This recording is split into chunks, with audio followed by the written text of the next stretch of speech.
ನಗರದಲ್ಲಿನ ಸಮಸ್ಯೆಗಳ ಕುರಿತು ಶಾಸಕರು ಸಚಿವರಿಗೆ ಅಧಿಕಾರಿಗಳಿಗೆ ಪತ್ರ ನೀಡಿದ್ರು. ಅದ್ಯಾವುದು ಇಲ್ಲಿವರೆಗೂ ಯಾವುದೇ ಪ್ರಯೋಜನವಾಗಿಲ್ಲ. ಮಾನ್ಯ ಮುಖ್ಯಮಂತ್ರಿಗಳು ಸೆಪ್ಟೆಂಬರ್ 17ರಂದು ಕಲಬುರಗಿಗೆ ಧ್ವಜಾರೋಹಣಕ್ಕಂತ ಬರುವುದಕ್ಕೆ ಮುಂಚೆ ಕನ್ನಡ ನಾಮಫಲಕದ ಕುರಿತು ಸೆಪ್ಟೆಂಬರ್ 17ರ ಒಳಗಾಗಿ ಅಂಗಡಿ ಮುಂಗಟ್ಟುಗಳು, ಹೋಟೆಲ್ಗಳಲ್ಲಿ, ಸಾರ್ವಜನಿಕ ಸ್ಥಳಗಳಲ್ಲಿ ಕನ್ನಡ ಭಾಷೆ 60% ನಾಮಫಲಕಗಳು ಆಗದಿದ್ರೆ ಉಗ್ರ ಹೋರಾಟ ಮಾಡುತ್ತೇವೆ ಅಂತ ಹೇಳಿದ್ರು. ಕೂಡ ಮುಖ್ಯಮಂತ್ರಿಗಳು, ಸಚಿವರು, ಶಾಸಕರು, ಈ ಭಾಗದ ಅಧಿಕಾರಿಗಳು ತೀವ್ರ ನಿರ್ಲಕ್ಷ್ಯ ಮಾಡ್ತಾ ಇರುವುದು ವಿಷಾದನೀಯ ಸಂಗತಿ. ಆದ ಕಾರಣ ಶ್ರೀ ಸಿದ್ದರಾಮಯ್ಯನವರು ಮುಖ್ಯಮಂತ್ರಿಗಳಾಗಿ ಸುಮಾರು 2 ವರ್ಷ 6 ತಿಂಗಳ ಕಾಲ ಅಧಿಕಾರ ಅನುಭವಿಸಿದ್ದಾರೆ. ಕೂಡಲೇ ತಮ್ಮ ಸ್ಥಾನದಿಂದ ಕೆಳಗಿಳಿದು ಮಾನ್ಯ ಶ್ರೀ ಡಿ ಕೆ ಶಿವಕುಮಾರ್ ಅವರಿಗೆ ಮುಖ್ಯಮಂತ್ರಿ ಹುದ್ದೆಯ ಅವಕಾಶ ಮಾಡಿಕೊಟ್ಟು ಇನ್ಮುಂದಿನ 2.5 ವರ್ಷ ಅವಧಿ ಕೆಲಸ ಮಾಡಲು ಅನುಕೂಲ ಮಾಡಿಕೊಡ್ಬೇಕು ಅಂತ ಕಲ್ಯಾಣ ಕರ್ನಾಟಕ ಸೇನೆ ಕಲಬುರಗಿ ವತಿಯಿಂದ ಆಗ್ರಹಿಸುತ್ತೇವೆ. ಒಂದ್ ವೇಳೆ ನಮ್ಮ ಭಾಗವನ್ನ ಅನ್ಯಾಯ ಮಾಡುತ್ತಾ ಹೋದ್ರೆ ಉತ್ತರ ಕರ್ನಾಟಕ ಭಾಗವನ್ನ ಸ್ವತಂತ್ರ ರಾಜ್ಯವನ್ನಾಗಿ ಮಾಡಿ ಹೊಸ ಮುಖ್ಯಮಂತ್ರಿಯನ್ನ ನೇಮಕ ಮಾಡಬೇಕಂತ ಹೋರಾಟ ಮಾಡಬೇಕಾಗುತ್ತೆ ಅಂತ ಎಚ್ಚರಿಕೆ ಸಂದೇಶ ರವಾನಿಸಲಾಗಿದೆ. ಮಾಧ್ಯಮದಲ್ಲಿ ನೋಡ್ತಾ ಇದ್ದೀನಿ, ಸುದ್ದಿ ವಾಹಿನಿಯಲ್ಲಿ ನೋಡ್ತಾ ಇದ್ದೀನಿ, ಎಲ್ಲ ಕಡೆ ನಡೆದಿದೆ ಒಂದೇ ಚರ್ಚೆ. ಆ ಚರ್ಚೆ ಏನೆಂದರೆ, ಮಾನ್ಯ ಮುಖ್ಯಮಂತ್ರಿ ಸಿದ್ದರಾಮಯ್ಯ ಸಾಹೇಬರು ಇಲ್ಲಿಗೆ 30 ತಿಂಗಳಾಯ್ತು ಅವರು ಸರ್ಕಾರ ನಡೆಸ್ಕೊಂತ ಬಂದು. 30 ವರ್ಷ ನಡೆಸ್ಕೊಂತ ಬಂದಕ್ಕಿಂತ ಮುಂಚೆ, ಅದಕ್ಕಿಂತ ಮುಂಚೆ ಅವರು ಏನು ಹೇಳಿದ್ರಪ್ಪ ಅಂದರೆ, ಸರ್ಕಾರದಲ್ಲಿ ಸೀಟಲ್ಲಿ ಕುಂದ್ರಾಗ ಟೈಮಲ್ಲಿ ನಾನು 30 ತಿಂಗಳು ನಡೆಸ್ತೀನಿ ಸರ್ಕಾರ. ಆಮೇಲೆ ಮಾನ್ಯ ಮುಖ್ಯಮಂತ್ರಿಯವರು ಆಮೇಲೆ ಹೇಳಿದ್ರು, ಡಿ ಕೆ ಶಿವಕುಮಾರ್ಗೆ ಕೊಡ್ತೀನಿ ಅಂತ ಹೇಳಿದರು, ಮಾತು ಕೊಟ್ಟಿದ್ರು. ನೋಡಿ, ಮಾತು ಕೊಟ್ಟ ಮೇಲೆ ಮಾತು ಮೇಲೆ ನಾಲ್ಗೆ ಮೇಲೆ ಇಡ್ತಾ ಇರಬೇಕು, ಯಾರೇ ಆಗಲಿ, ನಾನಾಗಿರ್ಬೋದು, ಮಾಧ್ಯಮದವ್ರು ಆಗಲ್ಲ, ಅದು ನಿಭಾಯಿಸ್ಬೇಕು. ಅದು ಈಗ ಹಿಂದಕ್ಕೆ 5 ವರ್ಷ ಸಿದ್ದರಾಮಯ್ಯ ಮಾನ್ಯ ಮುಖ್ಯಮಂತ್ರಿಯವರು 5 ವರ್ಷ ನಡೆಸಿರಿ, ಈಗ ಕೂಡ 30 ತಿಂಗಳು ನಡೆಸಿರಿ. ಈಗ ಹೊಸ ಜನಕ್ಕೂ ಸ್ವಲ್ಪ ಅವಕಾಶ ಮಾಡಿಕೊಡ್ಬೇಕು.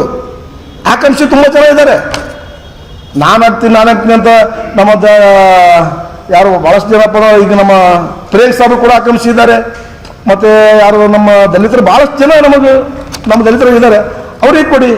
ಅದೆಲ್ಲ ಬಿಟ್ಬಿಟ್ಟು ನೀವು ನನ್ನದೇ ಆಗಬೇಕು, ಪ್ರತಿಯೊಂದು ನನ್ನಬೇಕು, ಇನ್ನೂ 30 ತಿಂಗಳು ನಾನು ನಡೆಸ್ತೀನಿ ಅಂತ ಹೇಳ್ತಿರಲ್ಲ ಮಾನ್ಯ ಮುಖ್ಯಮಂತ್ರಿ ಸಿದ್ದರಾಮಯ್ಯ, ತಪ್ಪು ನಿಮ್ಮದು. ಇದು ನಮ್ಮ ಸಂಘಟನೆ ಖಂಡನೆ ಮಾಡಿದೆ ನಿಮಗೆ. ಯಾಕಂದರೆ 5 ವರ್ಷ ನಡೆಸಿರಿ, ಖುಷಿ ಪಡ್ರಿ. ಈಗ 30 ತಿಂಗಳು ಖುಷಿ ಪಡ್ರಿ, ಬೇರೆ ಅವಕಾಶ ಕೊಡ್ರಿ. ಈಗ ನೀವು ಮೊನ್ನೆ ರೈತರು ಕಂಗಾಲಾಗಿ ಹೋದ್ರು, ಮಳೆ ಬಂದು ಬೆಳೆ ಹಾನಿಯಾಗಿ.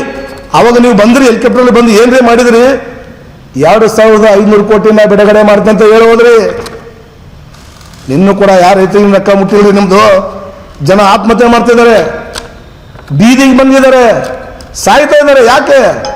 ಅವರೆಲ್ಲ ಹೊಲ ಆಸ್ತಿ ಎಲ್ಲ ಕಂಗಾಲಾಗಿ ಸಾಯ್ತಿದ್ದಾರೆ. ನೀವೇನು ಹೇಳಿದ್ರಿ? ನಾನು ಪ್ರತಿಯೊಂದು ಎಕರೆಗೆ ಒಂದಿಷ್ಟು ದುಡ್ಡು ಹಾಕ್ತೀನಿ ಅಂತ ಹೇಳಿದ್ರಿ. ಯಾರಿಗೆ ಹಾಕಿದ್ರಿ?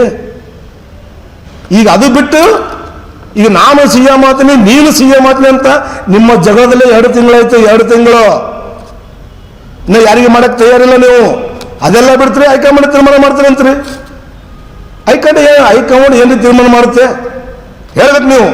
ನಾನು 30 ತಿಂಗಳು ನಡೆಸೀನಿ, ಆಯ್ತು, ಇನ್ನೊಬ್ರು ನಡೆಸಲಿ ಅಂತ ಕೊಟ್ಟರೆ ರೈತರು ಉಳಿತಾರೆ, ನಿಮಗೂ ಸ್ವಲ್ಪ ಮರ್ಯಾದಿರ್ತದೆ. ಮ್ಯಾಲ ಹೈಕಮಾಂಡು ಸ್ವಲ್ಪ ಶಾಂತಿಯಾಗಿರ್ತಾರೆ. ಎಲ್ಲ ಬಿಡ್ತೀರಿ, ಕಿತ್ತೊಳಗೊಂದು ಜಗಳ ಕುಂದಿರ್ತೀರಿ, ಎಷ್ಟನೇ ಕುಂದಿರ್ತೀರಿ? ಇನ್ನು 6 ದಿನ ಹಿಂದೆ ಹೋಗ್ತೀರಿ. ನಾನು ಹಾಕ್ತೀನಿ, ನೀನು ಹಾಕ್ತೀನಿ, ನ್ಯಾಲಿಗೆ ಮೇಲೆ ಇಟ್ಕೊಂಡು 30 ತಿಂಗಳು ನಡೆಸಿರಲ್ಲ, ಕೊಟ್ಬಿಡ್ರಿ ಡಿ ಕೆ ಶಿವಕುಮಾರ್ ಅವರಿಗೆ. ಅವ್ರು ನಡೆಸ್ತಾರ. ಅವ್ರಿಗೆ ಇಲ್ಲಿ ಬಂದಾಗ ಒಂದು 5 ಸತಿ ಮೀಟ್ ಮಾಡಿ, ನಾನು ಕಲಬುರಗಿ ನಗರಕ್ಕೆ ಬಂದಾಗ 5 ಸತಿ ಮೀಟ್ ಮಾಡಿದ್ದೀನಿ. ನೀವು ಸೀಟಿಗೆ ಕುಂದ್ರಕ್ಕಿಂತ ಮುಂಚೆ ಕನ್ನಡ ನಾಮಫಲಕ 60% ಇರಲಿ ಅಂತ ಇಡೀ 31 ಜಿಲ್ಲೆಯಲ್ಲಿ ಇರಬೇಕಂತ ನೀವೇ ಹೇಳಿದ್ರಿ. ಒಂದು ಜಿಲ್ಲೆದಲ್ಲಿ ಇಲ್ಲ ರೀ, 10% ಇಲ್ಲ. ಏನು ಕೆಲಸ ಮಾಡ್ದಂಗೆ ಆಯ್ತು? ನೀವು ಏನು ಕೆಲಸ ಮಾಡ್ದಂಗೆ ಆಯ್ತು ಮಾನ್ಯ ಮುಖ್ಯಮಂತ್ರಿ ಸಿದ್ದರಾಮಯ್ಯ ಅವರೇ? ಹೇಳ್ರಿ. ನಮ್ಮ 31 ಜಿಲ್ಲೆಯಲ್ಲಿ ಕನ್ನಡ ನಾಮಫಲಕ ಇಲ್ಲ, ಕನ್ನಡ ಮಾತಾಡೋದಿಲ್ಲ, ಕನ್ನಡ ಕೆಲಸಗಾರರಿಲ್ಲ, ಕನ್ನಡ ಉಳಿಸೋದಿಲ್ಲ. ಏನು ಮಾಡ್ರಿ ಮಾನ್ಯ ಮುಖ್ಯಮಂತ್ರಿ ಅವರೇ? ನೀವು ಹೇಳ್ರಿ. ಅದು ಆಯಿತು. 5 ಗ್ಯಾರಂಟಿ ಅಂತ ಕೂಡ ಹೇಳಿದ್ರೆ, 5 ಗ್ಯಾರಂಟಿದಲ್ಲಿ ಹೆಣ್ಮಕ್ಳು ನಿಮ್ಮ ಭರವಸೆ ಮೇಲೆ ಕಂಗಾಲಾಗಿದ್ದಾರೆ. ದುಡ್ಡು ಬರ್ತಾ ಇಲ್ಲ ಅವರಿಗೆ. ಹೇಳ್ತೀರಿ, ಕೇಳಿದ್ರ ಸರ್ವ ಪ್ರಾಬ್ಲಮ್ ಅಂತ ಹೇಳ್ತೀರಿ, ಸರ್ಕಾರಿ ನೌಕರ ಪ್ರಾಬ್ಲಮ್ ಹೇಳ್ತೀರಿ, 4 ತಿಂಗಳು ಒಮ್ಮಲಿಗೆ ಹಾಕ್ತೀನಿ ಅಂತೀರಿ. ಎಲ್ಲ ಬಡವಣೆಗೆ ಒಂದು ಸಾವಿರ ಹಾಕತ್ತೀರಿ ನೀವು. ಆಶ್ರಯ ಮನೆಗಳು ನೋಡ್ಬೇಕು ನೀವು, ಒಂದೊಂದು ಮನೆಗಳು. ಮಾನ್ಯ ಮುಖ್ಯಮಂತ್ರಿ ಸಿದ್ದರಾಮಯ್ಯ ಅವರೇ, ನೀವು 2 ವರ್ಷ ಹೇಳ್ತೀರಿ, 31 ಜಿಲ್ಲೆಯಲ್ಲಿ ಎಷ್ಟೋ ಕೋಟೆಗಟ್ಟಲೆ ಮನೆಗಳು ಬಿದ್ದು ಉರುಳು ಹೋಗಿದೆ. ಯಾರು ಮನೇಲಿ ವಾಸ ಮಾಡ್ತಿಲ್ಲ, ಯಾರಿಗೆ ಕೊಡ್ತಾ ಇಲ್ಲ. ಯಾರು ಇದಕ್ಕೆ ಜವಾಬ್ದಾರಿ? ನೀವೇ ಜವಾಬ್ದಾರಿ ಅದಕ್ಕೆಲ್ಲ. Islam bureau report SSV news Kalaburagi.